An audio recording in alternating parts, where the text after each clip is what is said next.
Prove then De Morgan's law hold good for a complementary distributive lattice. இது மட்டும்தான் கொடுப்பாங்க.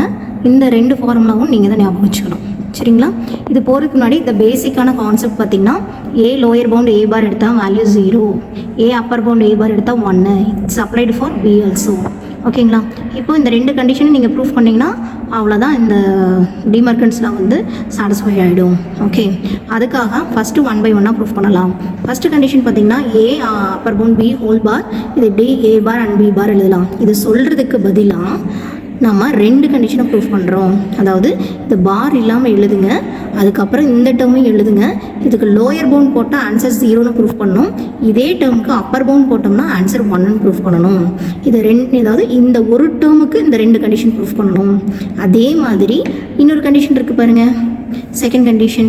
இந்த second condition A lower bound B whole bar equal to A bar upper bound B bar. இது சொல்லணும்னா இதே மாதிரி ரெண்டு condition. பார் இது ஹோல் பாரை தூக்கிட்டு இது அப்படியே எழுதிட்டு இந்த டேர்மை எழுதிட்டு இதுக்கு லோயர் பவுண்ட் போட்டிங்க அப்படின்னா ஆன்சர் 0 வரணும், அப்பர் பவுண்ட் போட்டால் ஆன்சர் 1 வரணும். இதே மாதிரி இது சொல்லணும்னா இந்த ரெண்டு கண்டிஷனை ப்ரூஃப் பண்ணணும். மொத்தம் 4 கண்டிஷனை ப்ரூஃப் பண்ணாதான் இந்த De Morgan's law hold good for a complementary distributive lattice. இப்போது 1 by 1 நம்ம ப்ரூஃப் பண்ணலாம். ஃபஸ்ட்டு இந்த நம்ம ப்ரூஃப் பண்ணலாம். LHS எடுத்துகிட்டு RHS 0ன்னு கொண்டு வர போகிறேன். அது கொண்டு வரதுக்கு ஃபஸ்ட்டு LHS எழுதியாச்சு. ஃபஸ்ட்டு நீங்கள் ஃபோக்கஸ் பண்ண வேண்டியது இதில் எந்த சிம்பிள் அதிகமாக வருது. இந்த ரெண்டு சிம்பிள் தான் அதிகமாக வருது அப்படின்னா இந்த ரெண்டு சிம்பிளும் ஒரே பக்கத்தில் இருக்க பாருங்கள். அப்படிங்கிறப்போ இது ஃபுல்லாத்தையும் ஒரு யூனிட்டாக எடுத்துக்கோங்க. இந்த ஒரு யூனிட்டாக எடுத்துகிட்டு ஏ கூட கம்பைன் பண்ணுங்கள். பண்ணிங்கன்னா என்ன வருங்க, A and A bar and B bar. இதே ஒரு யூனிட்டை பியோட கம்பைன் பண்ணுங்கள். இப்போ கம்பைன் பண்ணிங்கன்னா B and A bar and B bar. Use பண்ணாத சிம்பிள் நடுவில் போட்டுருங்க. ஓகே, உங்களுக்கே தெரியும் ஏ பார்னால் உங்களுக்கு என்னென்னு தெரியும், 0ன்னு தெரியும், போட்டுருங்க. அடுத்தது பி பார் என்ன தெரியும் உங்களுக்கு, 0ன்னு தெரியும். இப்போ 0 கூட வந்து அண்டுனா லோயர் பவுண்டு பார்த்தா என்ன இருக்குன்னா 0 தான், இங்கேயும் 0 தான். ஸோ ஆன்சர் 0 நம்ம ப்ரூஃப் பண்ணியாச்சு. இப்போ அடுத்தது செகண்ட் இது ப்ரூஃப் பண்ண போகிறோம். இதனுடைய LHS சைடு எடுத்துக்க போகிறோம். So A R B upper bound A bar and B bar இதை 1ன்னு கொண்டு வரணும். இதுலேயும் அதே மாதிரி செக் பண்ணுங்கள், சேம் சிம்பிள் இங்கே தான் ரிப்பீட் ஆகுது. இது ஃபுல்லாத்தையும் ஒரு யூனிட் எடுத்துக்கோங்க. You can combine with this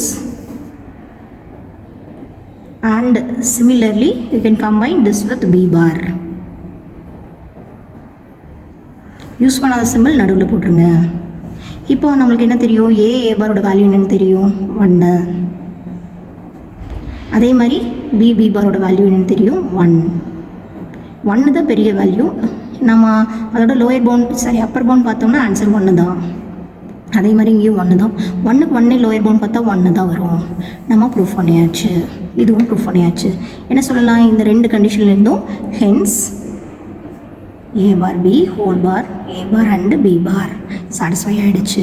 இப்போ அதே மாதிரி இந்த கண்டிஷனை சொல்லணும் அப்படின்னா you have to prove these 2 condition. ஓகேங்களா? இந்த கண்டிஷன்ஸை இப்போ நம்ம ப்ரூவ் பண்ணலாம்.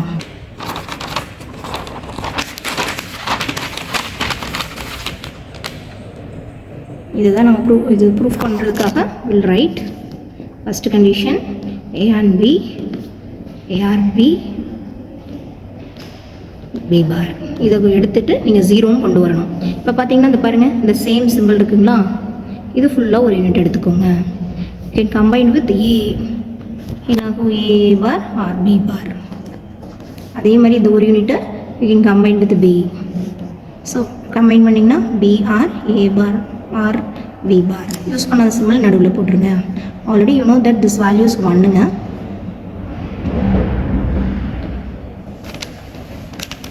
அடுத்தது பி பாருங்க, அண்டு இதோட வேல்யூ என்னன்னு பார்த்தோம் 1.